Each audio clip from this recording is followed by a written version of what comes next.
as I came over this object for the pick, it was this overwhelming sense of emotion. No, I felt like something connected with me. I felt like something had tuned in to me and my soul and was providing me some sense of guidance. Not a craft, not a body, an energy. That's what Robert Monroe said they were after. Not your body, not your mind, something called LOOSH, the emotional residue of suffering, love, and fear. Something they apparently need. And he wrote it down in 1985, and the CIA read it in 1983. That's not a coincidence. That's a pattern. I'm Buddy T. 25 years in forensic investigation. I follow the evidence, and the evidence in this case keeps pointing in the same direction. We are a resource.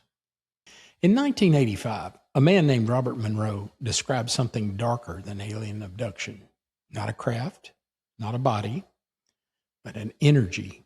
He claimed that intense human emotions, the full range of it, could be converted into something usable, and that something non-human was using it. He called it LOOSH. If that name sounds familiar, it's because I mentioned it briefly at the end of our last investigation on a thread among several tied off in about 30 seconds. A viewer left one word underneath that episode as a comment. I followed it. Tonight, we're not tying it off. We're going all the way in. Here's the pattern, plainly up front. Monroe describes emotional energy being used by something non-physical. Jake Barber described emotional contact with an intelligence during a craft encounter he had.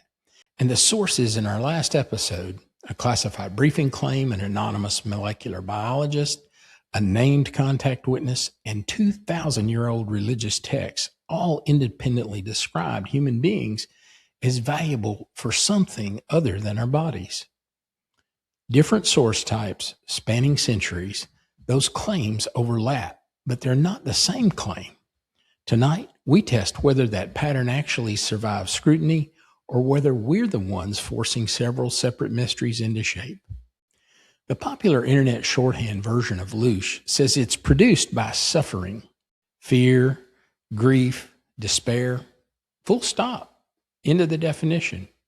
That is not actually what Robert Monroe wrote, and the difference matters. First, who he was. Monroe was a real documented person, a Virginia broadcasting executive. He's not a mystic and not someone selling a philosophy. In 1958, he began having involuntary out-of-body experiences. He never asked for and didn't understand these experiences. In 1971, he published Journeys Out of the Body, the book that put the term out-of-body experience into everyday English, and it sold roughly 1 million copies. Now, that's not fringe. He kept investigating. 14 years later, he published a second book, Far Journeys. That's where LOOSH first appears in his writing. And here's the correction. He described it as an energy generated by the full range of human experience. Love, bonding, pride, ambition, conflict, grief, fear, religious devotion, not one narrow emotional category, but all of it. Monroe was explicit that love was the highest and purest form of LOOSH. But he also observed something specific. Pain and fear produced sharper, far more powerful spikes of it than anything else. That's already a more complicated claim than aliens feed on our suffering. But it's not the strangest part of what he wrote. The strangest part is how he said he found out. In Far Journeys, Monroe described something he called H-band noise, what he identified during his out-of-body travels as the peak of uncontrolled thought radiating off of every living thing on Earth, humans especially. The intensity of each part of that signal, he said, was set by the emotion behind it. Then he describes receiving what he called a rote. a dense, instantaneous packet of information delivered all at once, the way you download a file rather than read a page. And what that rote allegedly told him is the part that should have been the center of the internet conversation about LOOSH, and mostly isn't. According to Monroe's own account, the rote described Earth as having been engineered deliberately as a LOOSH generator. Humanity split into two sexes specifically to manufacture longing for one another, so that seeking and the losing and the reuniting would keep producing the emotional charge something else needed. He wrote that tools existed for harvesting it. Sit with that. Not a byproduct of being alive, a designed system with a stated purpose and hardware. That's why his first reaction, by every account, was bleak. He describes in his own words an early sense that humanity is being, in his word, milked. A farm animal doesn't consent to the farm. That's the emotional center of this entire episode. And I didn't want to summarize past it the way the internet usually does. I'm relaying this from summaries of Far Journey. If you want to check this yourself before taking my word for it, the book is still in print. Here's the part that actually complicates the story. Instead of just confirming the scary version, by his own account, Monroe's interpretation shifted over the years of continued travel. He came to describe Earth of less of a pure extraction operation and more as something closer to a training ground, a place where accumulated experience, including the painful kind, is converted into something that eventually serves the person having it, not just whatever is allegedly collecting it. There's a real reversal in his own thinking during this time, and the internet shorthand version almost never mentions it. Whether that shift represents Monroe learning something real or a man softening a bleak first impression into something he could live with, it's a fair question. I don't think there's a clean answer to it. Now, here's a real document. I want to be precise about what it actually is, because online it gets oversold constantly. In 1983, U.S. Army Lieutenant Colonel Wayne McDonnell wrote a 29-page internal analysis of the Monroe Institute's gateway process, the hemisync audio technology behind Monroe's out-of-body work, with technical input from biomedical engineer Istak Bentov. That analysis ended up preserved in CIA archives and was declassified in 2003. It's dense. It's neuroscience and hemispheric brain synchronization and quantum physics language borrowed from Bentov's own background and Cold War intelligence framing, all wrestling seriously with whether altered consciousness states had any operational application.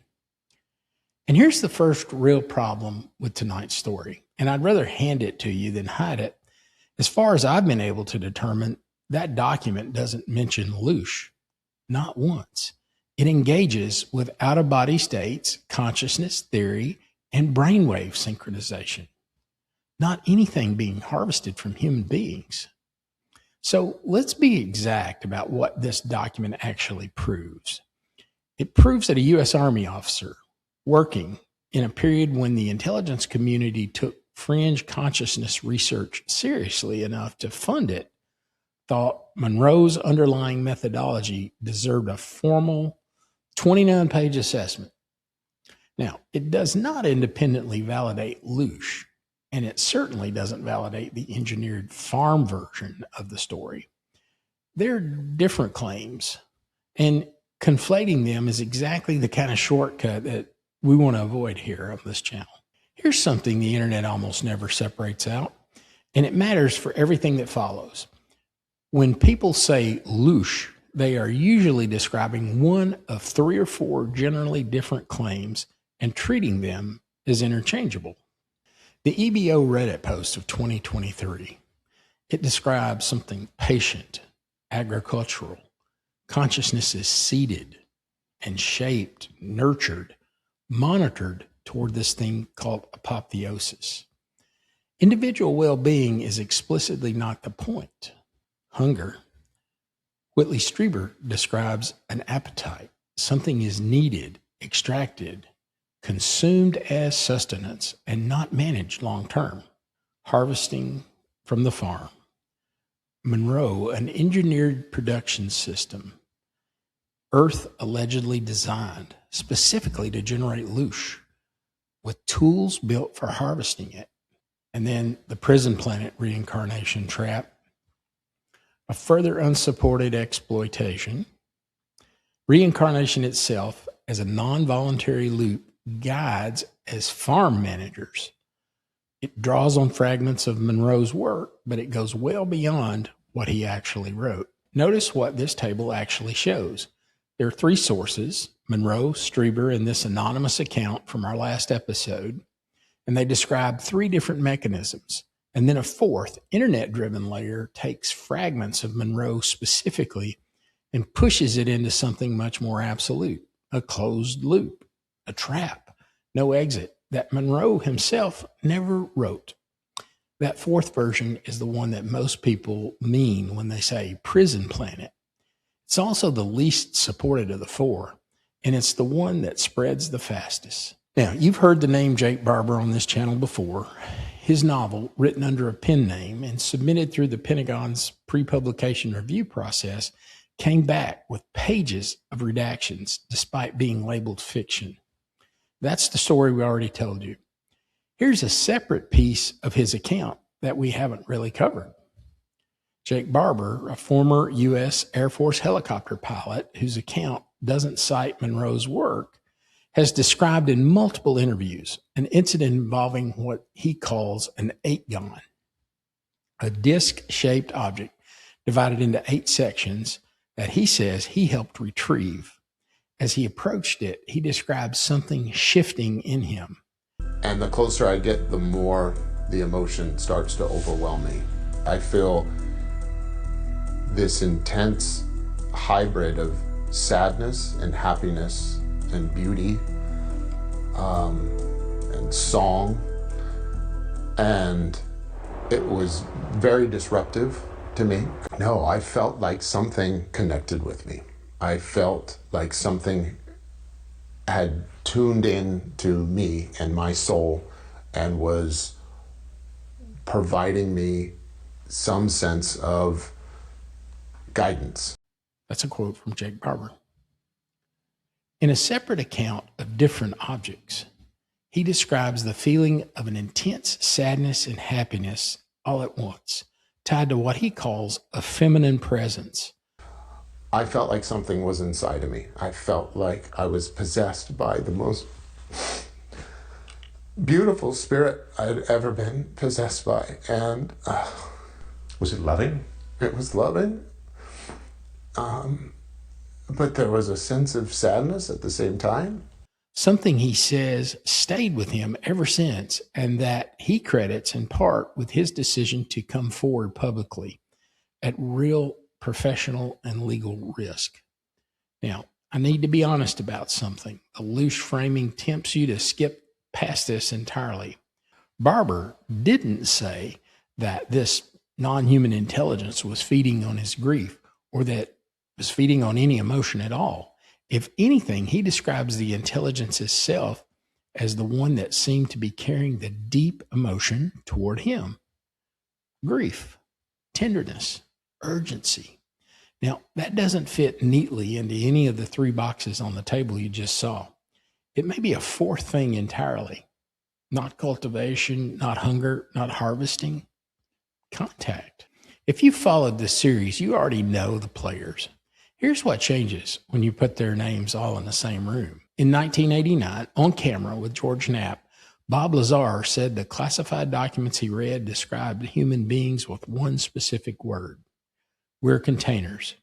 That's how supposedly the aliens look at us. Religion was specifically created to have some rules and regulations for the sole purpose of not damaging the containers. In 2023, an anonymous molecular biologist in a post connected to Fort Detrick described those containers might actually hold something, a soul field, something that behaves like gravity, gaining complexity in the presence of life and accelerating in the presence of sentient life. Now, that source used one very specific word for what these beings are working toward, and they called it apotheosis. And it was explicit that the individual's well-being is not the point. Consciousness is the point. Whitley Strieber, a named public contact witness since 1985, describes something related but not identical. Not cultivation, but hunger. An appetite for whatever accumulates inside a soul, extracted through a mechanism at the base of the skull. And underneath all of it, a 2,000-year-old thread, the Gnostic Archon tradition, from text found in Egypt in 1945, describing non-human entities that engineered human existence, religion included, specifically to keep souls contained after death. Here's where Monroe fits against that backdrop and where he sharply diverges from it. That EBO post source describes patient cultivation across geological time. Strieber describes hunger and extraction, and Monroe something closer to industrial design, earth built on purpose with a stated mechanism to manufacture specific emotional output. Cultivation, hunger, harvesting, they're not the same claim wearing different words. They're three different theories about what the relationship actually is. And that distinction is the whole reason that this episode exists. Let's put all of it on the table at once and actually test the pattern instead of just asserting that it exists because it feels compelling. Let's look at matches. Non-physical intelligence described as taking interest in human consciousness or emotion, not just biology or territory. Matches. Grief specifically appears in more than one account. It's decades apart. Also a match, humans described as producing containers or generating something non-human intelligence values. Now, what does not match? Monroe describes something being harvested from us. Barber describes something that seemed to be grieving itself, not feeding on his grief. And what doesn't match? The EBO source detail describes deliberate patient cultivation. Monroe describes something closer to an engineered production system, and Strieber describes hunger. Three different mechanisms, one shared direction of interest. Also does not match, the government document engages with altered consciousness and out-of-body experience research, not with LOOSH and not with any harvesting claim. So, real overlap, but not identical claims. Several sources agree that something non-human may be oriented around human consciousness or emotion rather than our bodies or our territory. They do not agree on the mechanism, on direction, or on intent. That's an honest convergence, not a clean one.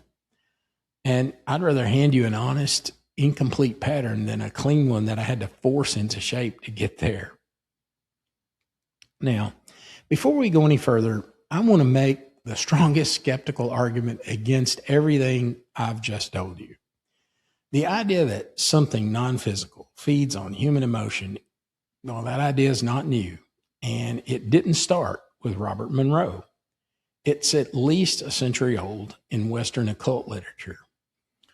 British author Dion Fortune wrote about what she called psychic vampirism, and that was in the 1930s.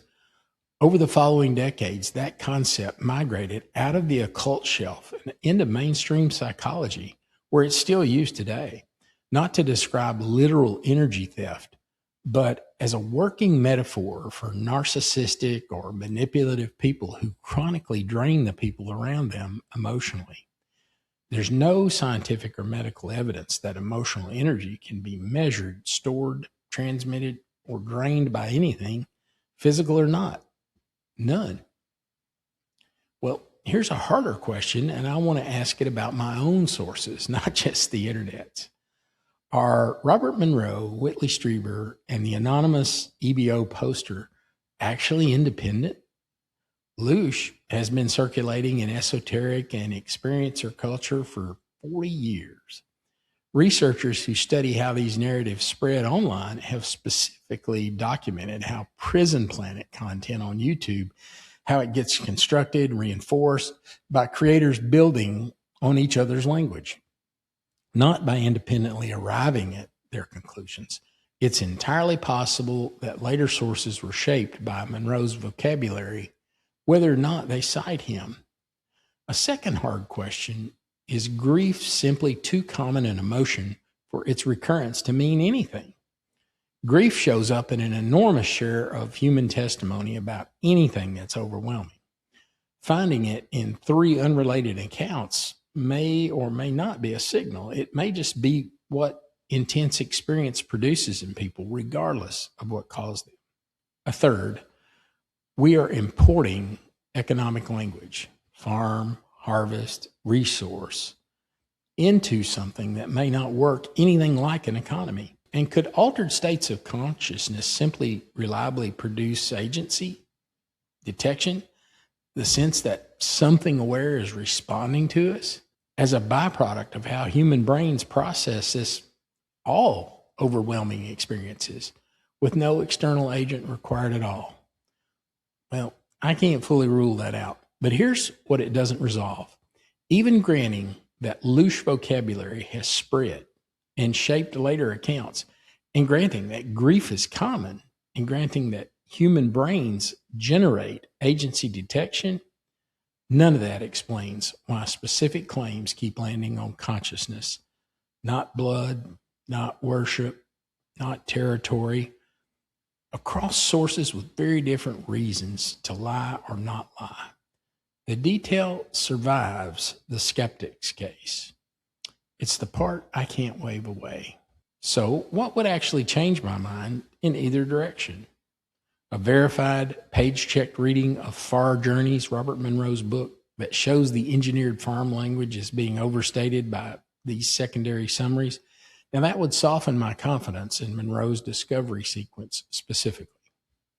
And on the other side, independently, a documented account predating wide LOOSH awareness from someone with no exposure to Monroe, Strieber, or experiencer forums, if they describe the same cultivation versus hunger distinction unprompted, that would be the strongest evidence yet that this isn't just a vocabulary spreading through a small subculture. Now, neither of those conditions exist yet, as far as I've been able to find.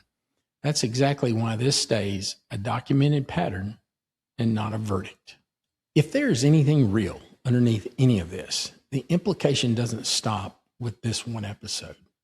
Every whistleblower claim about non-human motive, every abduction account that includes fear as a documented part of the experience, every mythology from Gnostic Egypt to a Reddit post in 2023 built around something greater than us being interested in what we carry rather than what we build. Now, those might not be separate mysteries scattered across centuries and cultures. They might be the same underlying relationship described in whatever vocabulary each era had available to it. LOOSH is unverifiable by design. I'm not going to tell you it's real. I'm telling you a credible, grounded researcher described a version of it and revised his own theory over time.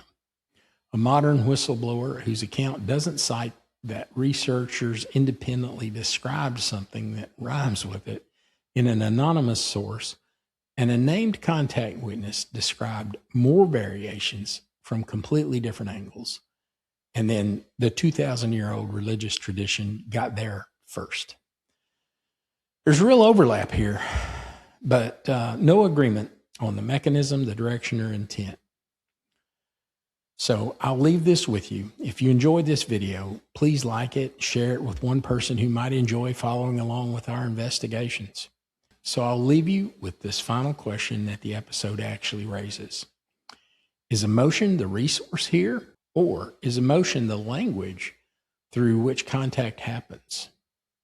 Tell me what you think in the comments. Stay curious, stay grounded, follow the patterns with Beyond the Map, and I'll see you soon. I think you might like this video here if you enjoyed this one. They're related.